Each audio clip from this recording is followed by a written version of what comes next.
Good morning class. बेटा जो हम थर्ड यूनिट पढ़ रहे थे तो उसमें हमने कोरोजन और कोरोजन का मैकेनिज्म पढ़ लिया था। आज उसका लास्ट टॉपिक बचे हैं हमारे छोटे छोटे दो, एक उसके फैक्टर बचे हैं और एक उसके प्रिवेंशन बचे हैं। ठीक है, तो ये यूनिट हमारी कंप्लीट हो जाएगी। फिर तो आज हम बात करेंगे किसकी, फैक्टर अफेक्टिंग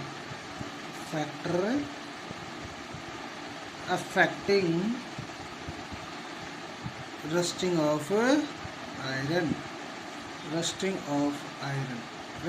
आयरन पे कौन कौन से फैक्टर अफेक्ट करते हैं। ठीक है, कौन कौन से फैक्टर उसको अफेक्ट करते हैं। सबसे पहला फैक्टर होता है रिएक्टिविटी ऑफ मेटल। सबसे पहला फैक्टर है reactivity of metal. Reactivity of metal का मतलब क्या होता है भाई, कोई ज़्यादा मेटल रिएक्ट करता हो, ठीक है, जो ऑलमोस्ट सभी के साथ, ऑक्सीजन के साथ, ठीक है, एयर के साथ, वाटर के साथ या किसी दूसरे सब्सटेंस के साथ क्या कर ले, रिएक्ट कर ले, तो वो क्या रहेगी, ज़्यादा रिएक्टिव रहेगी। कहता है कि अगर किसी भी मेटल की रिएक्टिविटी क्या है, हाई है, रिएक्टिविटी क्या है, हाई है, तो क्या होगा, उसके अंदर कोरोजन भी ज़्यादा होगा। भाई जो ज़्यादा रिएक्टिव करेगी उसके अंदर कोरोजन भी ज़्यादा होगा, जो कम रिएक्ट करेगी मतलब कम रिएक्टिव होगी, जो किसी दूसरे के साथ रिएक्ट नहीं करेगी तो उसमें कोरोजन कम होगा। तो reactivity of metal, high reactive metal more corrosion. ठीक है, कर लोगे। दूसरा है भाई आपका एनवायरमेंटल फैक्टर। देखो एनवायरमेंटल फैक्टर के अंदर क्या कहता है कि इसके अंदर आपने देखा होगा कि जो रेनी सीजन आता है, रेनी सीजन कहता है कि बारिश का जो मौसम होता है उसमें मोर कोरोजन होता है, more corrosion as compared to other season. देखो कोई दूसरा अगर गर्मी का मौसम आता है, ठीक है, या सर्दी का मौसम आता है, तो इन दोनों के कंपैरिजन में जो रेनी सीजन आता है, जो बारिश का जो मौसम आता है, उसमें क्या होता है, ज़्यादा कोरोजन होता है। तो ये एनवायरनमेंट का भी क्या होता है, इसके अंदर एक फैक्टर होता है। तीसरा प्रेजेंस ऑफ कैविटी।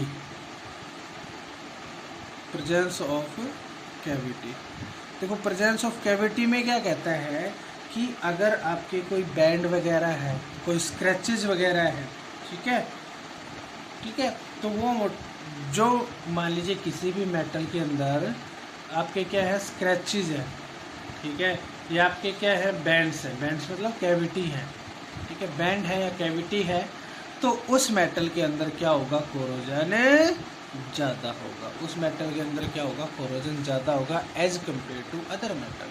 ठीक है, मान लीजिए कोई बैंड है, ठीक है, मान लीजिए कोई आयरन के आपके पास क्या है, एक रोड है, ठीक है, और रोड के अंदर क्या है, एक बैंड है, मुड़ी हुई है, तो जो मुड़ी हुई है ना, जो बैंड है, वहाँ पे कैविटी ज़्यादा होगी और वहाँ पे क्या होगा, कोरोजन ज़्यादा होगा। ठीक है, तो कहता है कि प्रेजेंस ऑफ कैविटी, जिसमें बैंड्स या स्क्रैचेज जहाँ पे भी होती हैं वहाँ पे कोरोजन होने का सबसे ज़्यादा संभावना होती है।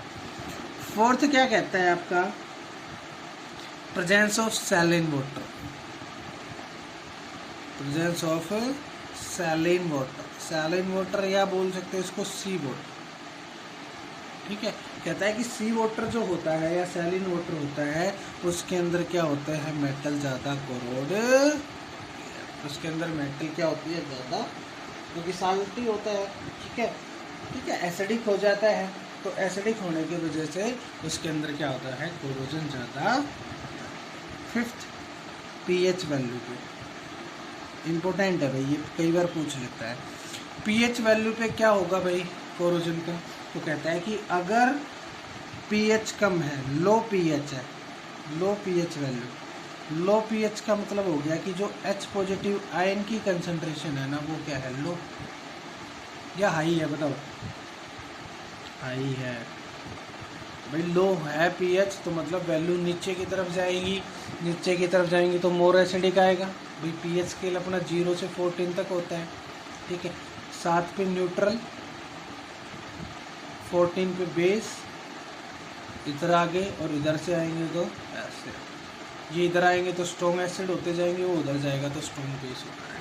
कहता है लोअर पीएच, जितना लोअर पीएच आएगा वो स्ट्रॉन्ग एसिड बनता जाएगा, H पॉजिटिव आयन की कंसंट्रेशन क्या रहेगी, हाई रहेगी, उतना ही ज़्यादा क्या रहेगा, मोर कोरोजन। तो मोर कोरोजन या कोरोड्स ज़्यादा रहेगा। ठीक है, क्लियर ना, कर लोगे ये पीएच वैल्यू का। ये सारे क्या थे, फैक्टर अफेक्टिंग थे, इसमें जो कोरोजन के अंदर अफेक्ट करते हैं। एक इसकी रिएक्टिविटी, एक इसकी एनवायरमेंटल फैक्टर, एक इसकी कैविटी की प्रेजेंस, एक इसमें जो सैलिन वाटर होता है उसमें मेटल मोर कोरोड होती है, और एक होता है इसका पीएच वैल्यू। ठीक है, तो ये सारी क्या होती हैं भाई आपके फैक्टर अफेक्टिंग होते हैं। इसके बाद क्या आता है भाई आपका प्रिवेंशन ऑफ कोरोजन।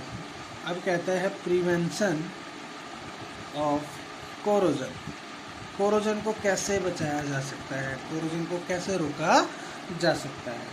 तो इसमें फर्स्ट जो मेथड आता है आपका उसे हम बोलते हैं by barrier protection. By barrier protection, देखो बैरियर प्रोटेक्शन, ठीक है, बाई बैरियर प्रोटेक्शन। इसके अंदर क्या कहता है कि जो हमारी मेटल होती है उसके ऊपर हम पेंट, ऑयल और ग्रीस, ठीक है, या किसी भी कोटिंग, किसी भी अदर मेटल की क्या कर दे उसके अंदर कोटिंग कर सकते हैं। वो क्या कहलाता है हमारा बाई बैरियर प्रोटेक्शन। भाई इस मेथड के अंदर हम मेटल के ऊपर पेंट, ऑयल, ग्रीस या किसी अदर मेटल की क्या कर सकते हैं, कोटिंग कर सकते हैं। इस मेथड्स को क्या कहते हैं, बाई बैरियर प्रोटेक्शन। इसी में एक वर्ड आता है गैल्वेनाइजेशन। ठीक है, इम्पोर्टेंट एक प्रोसेस है गैल्वेनाइजेशन। तो गैल्वेनाइजेशन क्या होती है, एक ऐसी प्रोसेस होती है, ठीक है, जिसमें जिंक मेटल की कोटिंग की जाती है। जिंक मेटल की किसी दूसरी मेटल के ऊपर क्या की जाती है, कोटिंग की जाती है, वो कहलाती है गैल्वेनाइजेशन। तो ये फर्स्ट मेथड था प्रिवेंट का, बाई बैरियर प्रोटेक्शन। दूसरा जो मेथड होता है भाई इसका, वो होता है बाई सैक्रिफिशियल प्रोटेक्शन। देखो सैक्रिफिशियल, सैक्रिफाई का मतलब आपको पता ही है भाई, त्याग देना या बलिदान करना। तो क्या करेगा कि भाई कोई ना कोई मेटल्स होगी वो अपना आपका सैक्रिफाइस करेगी, ठीक है, अपना बलिदान करेगी।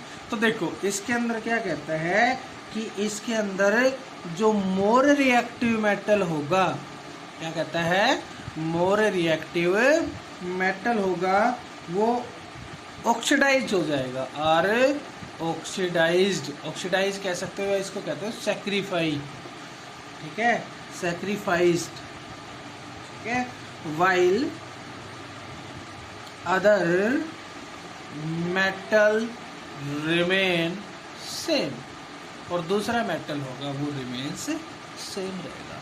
ठीक है भाई, मान लीजिए अपने पास क्या था, एक कोई भी मेटल था, ठीक है, वो भाई किससे मिलकर बना, भाई आयरन से मिलकर बना या कॉपर से, इन दोनों से मिलकर बना हुआ है।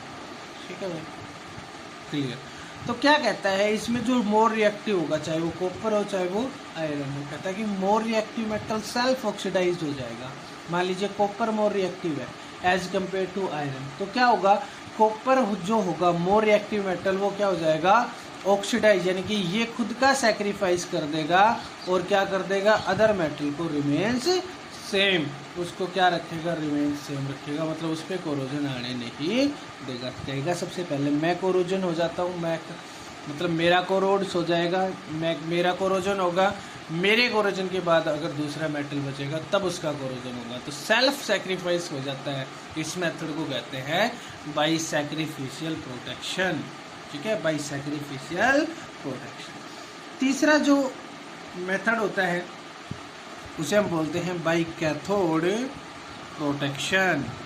बाई कैथोड प्रोटेक्शन, देखो कैथोड प्रोटेक्शन में क्या होता है या कैथोडिक प्रोटेक्शन में क्या होता है कि इसके अंदर से मान लीजिए भाई ये कोई भी आपके पास इस प्रकार से कोई भी चीज़ है, ठीक है, ये एंड है आपका एनोड एंड, ये मान लीजिए आपके पास क्या है, कैथोड है, ठीक है। कैथोड एंड पे आपके पास क्या है, आयरन है, ठीक है।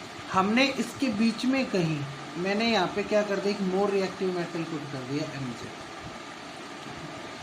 तो कैथोडिक प्रोटेक्शन क्या होता है कि in which more reactive metal acts as anode, more reactive metal acts as anode की तरह काम करेगा, while other as cathode and prevent the corrosion. और ये क्या करेगा, कोरोजन को रोकता है। भाई कोरोजन इधर से चलेगा एनोड से कैथोड, जब तक ये कैथोड तक नहीं मिलेगा कोरोजन आपका, तब तक कोरोजन नहीं होगा। लेकिन ये जो मोर रिएक्टिव मेटल है ये किस एंड पे है, एनोड एंड पे है, ठीक है। तो एनोड एंड पे ये लगा दिया हमने मोर रिएक्टिव मेटल, तो कोरोजन होगा सिर्फ इसी रिएक्टिव मेटल का हो जाएगा, आयरन का कोरोजन नहीं होगा। तो इसे हम बोलते हैं भाई कैथोडिक प्रोटेक्शन, यानी कि कैथोड एंड जो होगा उस एंड को हम क्या कर रहे हैं, प्रोटेक्ट कर रहे हैं, बचा रहे हैं। क्लियर होगी। जो फोर्थ होता है इसका, वो कहता है कि हम एंटी रस्ट सॉल्यूशन का यूज करके, एंटी रस्ट सॉल्यूशन का यूज करके भी कोरोजन को बचा सकते हैं, जिसमें आपके एल्कलाइन, क्रोमेट और एल्कलाइन फॉस्फेट, ठीक है। एल्कलाइन क्रोमेट और एल्कलाइन फॉस्फेट, ये दो क्या होते हैं, एंटी रस्ट सॉल्यूशन होते हैं। इन सॉल्यूशन के अंदर किसी भी मेटल को डिप करके, ठीक है, कोरोजन से बचाया जा सकता है। तो ये सारे क्या थे, कोरोजन के प्रिवेंट के मेथड थे, ठीक है भाई। आपकी यूनिट फिनिश हो गई है, ठीक है। थर्ड यूनिट इलेक्ट्रोकेमिस्ट्री आपकी फिनिश हो गई। इतना होप सो आपको इतना समझ में आया होगा। Thank you, have a nice day.